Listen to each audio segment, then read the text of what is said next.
Good morning, Uncle Lou here. You know, I should have known that it was too good to be true.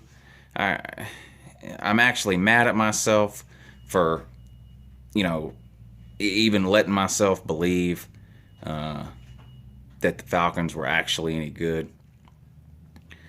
I mean, I as a Falcons fan, I've been banging my head against the wall for the better part of 30 years now. We've had 2 decent seasons in that time.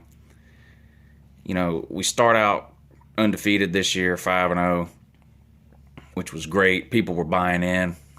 People were going all in on the Falcons. And we show up in New Orleans, our biggest rival. New Orleans looks like a complete dumpster fire this year. We show up in there and lay an egg. It's just ridiculous. But I've had a few days to think about it now, and I've come to the conclusion I don't have anybody to blame for my disappointment but myself. I never should have bought into the fraud that is the Atlanta Falcons. I should have known. I should have trusted my instincts and my guts. But the minute they ruined and wasted this year's draft, I should have known. Different coach, but it was just going to be more of the same. They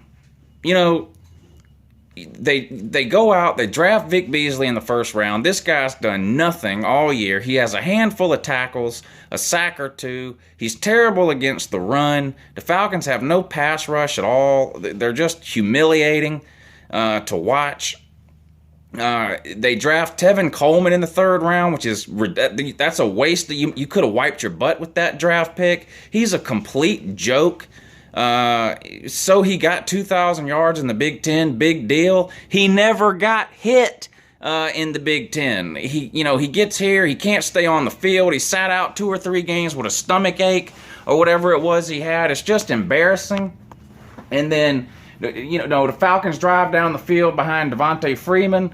For some reason, they decide to put Tevin Coleman in. I guess they figure, well, we drafted this idiot in the 3rd round. We have to play him some. They put him in. He immediately fumbles the game away. Tevin Coleman, you ought to be embarrassed, sir. It wasn't even a hard hit. The guy thumped the ball from behind, and it went squirting out of your arms.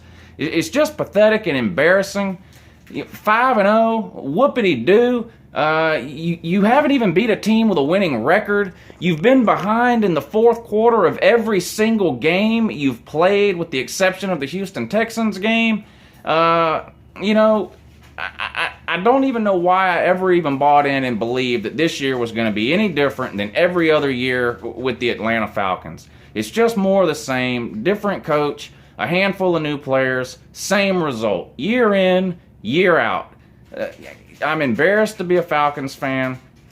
The Falcons are a joke. They're 5-1. Look at their schedule. They have the easiest schedule in the league. It's not even close.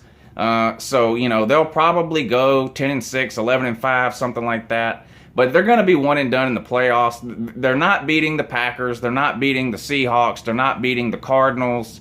They're not beating the healthy Dallas Cowboys in the playoffs. No matter who they play, they're going to be one and done. It's just enough is enough. Tevin Coleman, you're a disgrace. Vic Beasley, you're the biggest bust of this year's draft. You've shown me nothing except that you can lead the league in almost getting a sack. I'm not impressed with that, sir. So congratulations to the New Orleans Saints. You beat the most overrated team in the history of the NFL. Good morning.